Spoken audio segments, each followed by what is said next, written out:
Welcome back. So yes, we ordered our chickens, so that's done. We got 101. We still have so many projects. I didn't want to go more than 101. That's basically 2 chicken tractors for us. Run those in the field, and then we'll be hosting a class on processing later in the year, somewhere in July-ish, something like that. So, you know, if you haven't ordered your chicken, they're gonna go fast. They're gonna go really fast. So get your orders in and pray that by April you can still get them, right? I think ours are coming the second week of April. I want to say second week of April. So that is on the horizon for us. Glad we at least have them ordered. So assuming they will get delivered, and the only thing left to do then is make sure I've secured the chicken feed, which we'll probably do as soon as I know I have a good place to store it. Let's just say that. All right, let's do some chores. What's up, ladies? Good morning. Good morning. You want me to put this in a bowl, or you guys want to scratch around? You guys made a mess in here from that compost. Tossed a bunch of compost in here yesterday, and they went to town on it, which is good for them because had a bunch of veggies, some older mushrooms that we were a little sketchy about eating, so they had a good meal last night. All right, girls. See you in a few. One thing to note about the birds is they were about 30 cents more expensive per bird this year for the Cornish cross meat birds. So just like everything else, prices are going up on them. Hey, yeah, get. She stayed behind. Her crew left, and she's so in love with the grains that she's like, yeah, I'll hang out a little while. Doesn't hurt anybody if I steal a few bites here and there. You are a gorgeous looking bird, aren't you? Everything but your head, which is absolutely terrifying. Look what we got finally. So this is like one of the best ones you can get. It's the most durable, most, you know, the highest rated reviews, the best construction. This model here costs about $44 on Amazon, I want to say. And it was like way back ordered. So I still haven't tackled this water project I've talked about in previous videos, because I said, okay, might as well get the high quality one, right? And we'll just wait for it. But it did arrive this week, just a couple days ago. And just take a look at it there. Boop, boop. And this is going to be a much more energy efficient, because if you watch my previous videos, I'm pulling 1,000 watts off this stock tank heater. It's too big a heater for this, and it's not necessary for the amount of water my pigs have. This is 250 watts, so a quarter less energy, which means this extension cord I have running out to the pigs and these other chickens is, I mean, I'm probably running about 80% with the other water heaters I have, at least 80%, maybe 85% power. And we're gonna go back to the nipple water for the pigs, because that super cold weather is past us, and it's a more sanitary watering environment. And this guy will do the trick just fine. Also has a protected cord. You can see the wire cable. So let me pull this out of the box and we'll take a closer look. All right, so here's the product. If you watched my previous video, I had one. It was just not as heavy duty as this. It didn't have the protection on the cord of the spring. Certainly wasn't as robust here, even though this part was not damaged, but it was pretty much the same wattage as this one. And so this is perfect for my 15-gallon nipple water for the pigs. This is really robust. Good protection on the cord. So I think this is going to be a great product. It also has these little pedestals. So it's going to sit on the bottom of the plastic bucket, and it's not going to be in direct contact with it. So as long as it's obviously sitting in the right direction. So we'll make sure we do that correctly. Oh, piggeronis. My favorite pig is. I'm going to switch your water. Oh. It weighs a lot. Yeah, I'm going back to this. I know you guys like this one better. Don't you grab it. Don't you grab it, Missy. It's trying to eat me. Oh, I'm on the hot line. There we go. Let's get this taut. I would bring in here, but they'll eat the stand and the camera. Okay, wrap this cord up You always got to wrap this stuff up high. Can't trust the pigs. They'll gnaw on anything and everything they possibly can. There we go. Tuck that up even further. There you go. Is that better? Is that better, honey? You want to eat it, don't you? You want to eat everything. I see you trying to get my cord. I see you. You guys knocked your salt block off. You gotta put that back. All right. You gonna be a happy pig? Don't chew on the camera stand. Hey, honey. Yes. Yes, you're beautiful. Okay. Let's see if this fits. Moment of truth. You gotta kind of tuck this in the front. And it fits, okay? And get the cord out the top.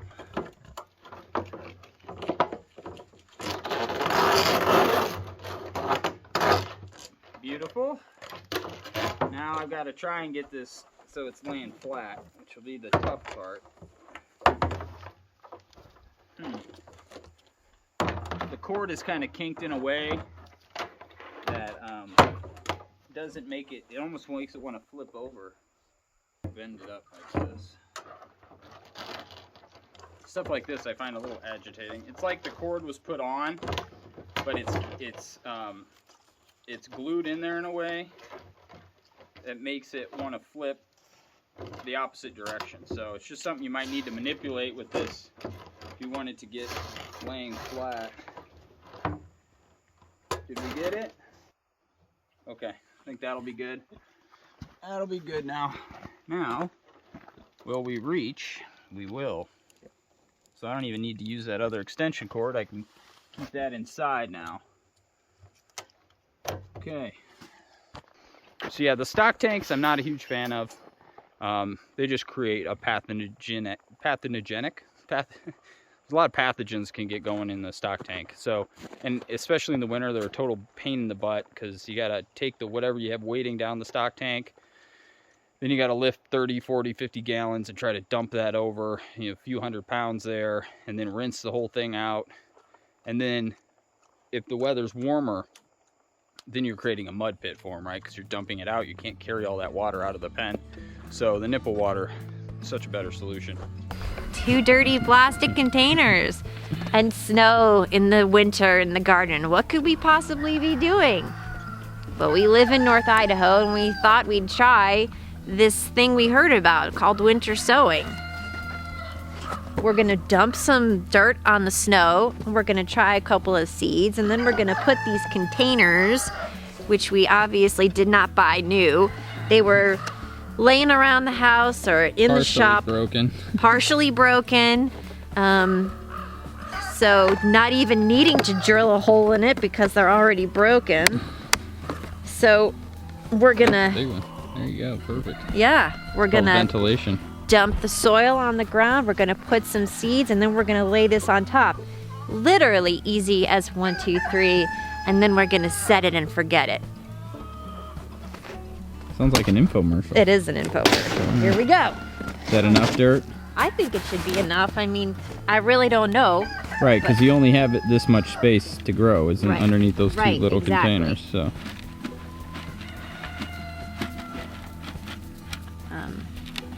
That looks perfect. Yeah. Okay. And this is just our potting mix. We're doing our seed starts in the house. So.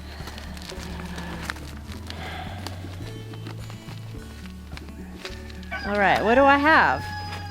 I have this seed from Hudson Valley Seed Company, back from the area I was originally born and raised. It's called Mache.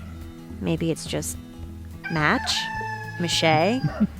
In any case, it says it claims to be the most cold hardy green there is. Well, we're gonna try. We're gonna test this guy and see what he's made of. Mache.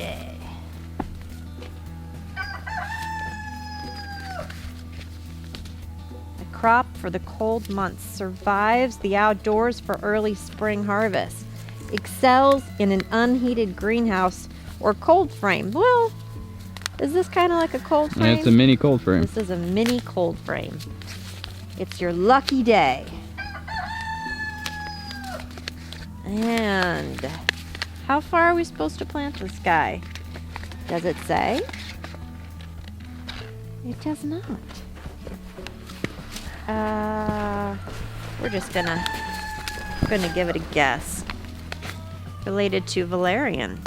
Take a whiff of these seeds and you can detect the hallmark valerian stinky sock scent. Stinky sock? Yes, you heard me right. Stinky socks. I did not smell stinky socks, but it's possible. I am planting this just a tiny bit apart. A couple inches. Hang on. I will not be thinning these. This is literally going to be a set it and forget it type of situation. And so if it doesn't like my spacing, that's kind of going to have to figure it out on its own. Alright. Stinky socks.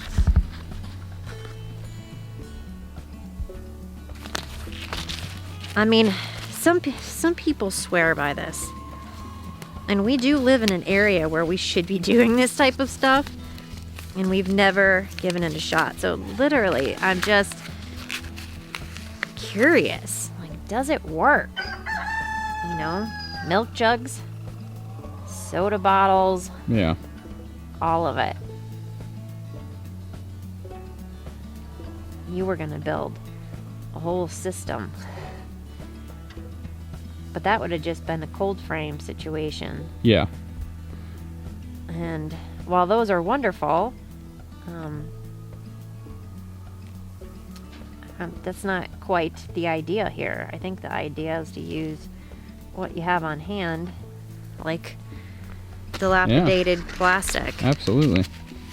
Saving it from the landfill. It's ecologically friendly. Okay.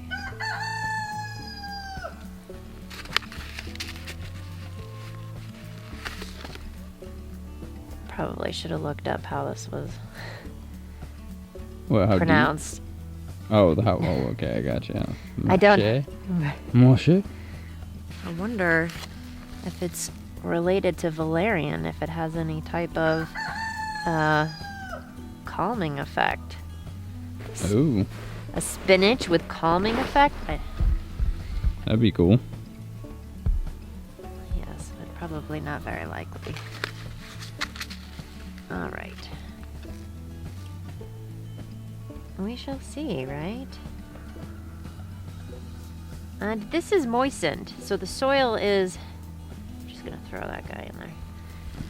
It's moistened, so...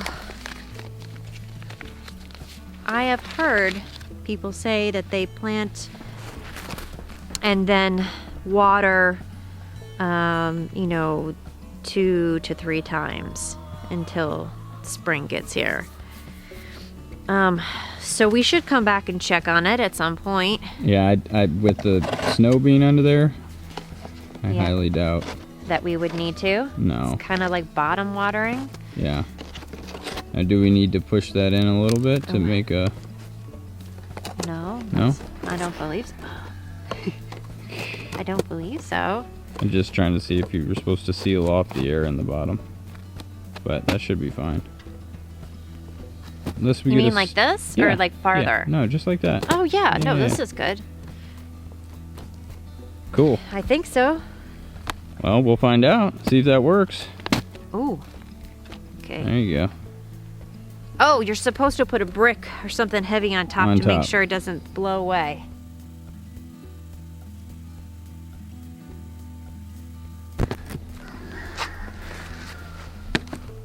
Beautiful.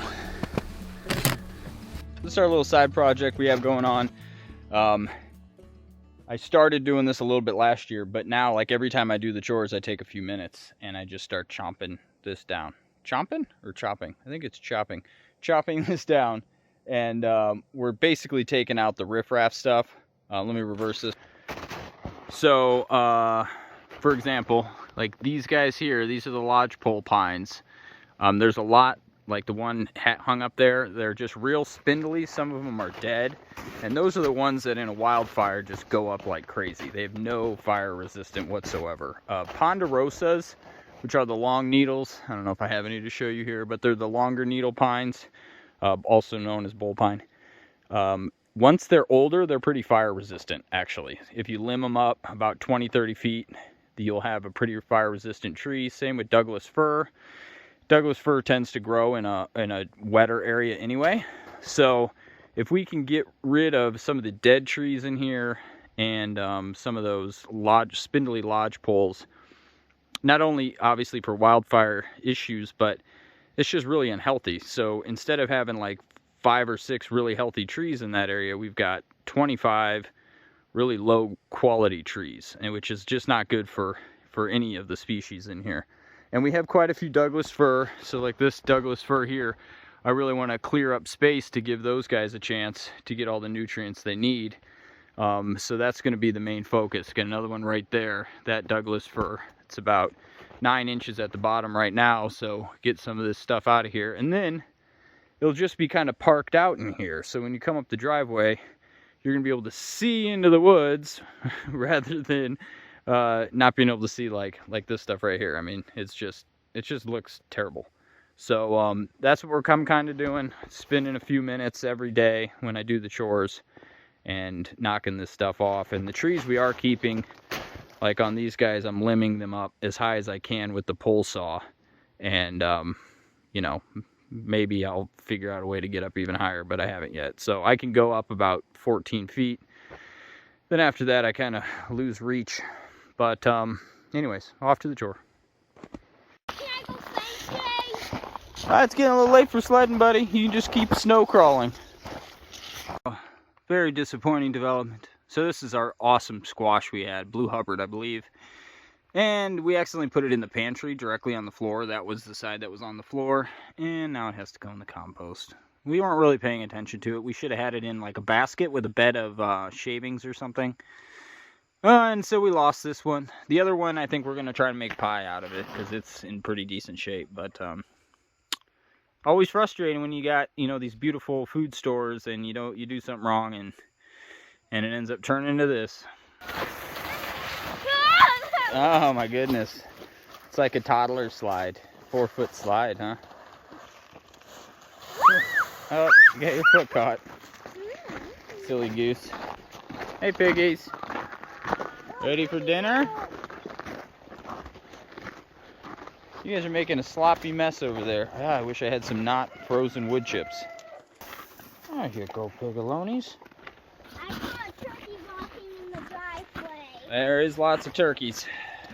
Not like 14,000 families. Well, I think most of them left. We just got some stragglers who really like chicken feed. Oh, alright. So we got some decent stuff done today. We are inside the house planting our garden. So we've done the diagram and now we are planning on where we're going to start putting everything, because before you know it, that time's going to be here and we'll have to put manure and everything onto the beds as soon as we can. So even though it looks like this right now, got to start planning for the upcoming months because there's plenty of projects to do. Oh, what, honey? I made you a chicken coop. You made me a chicken coop? Uh-huh. I made a design for a chicken coop, and I told you Perfect. what the inside looks I do. like. Perfect. I do need that help, honey. All right. We'll see you guys later. Police chicken coop. Police chicken coop.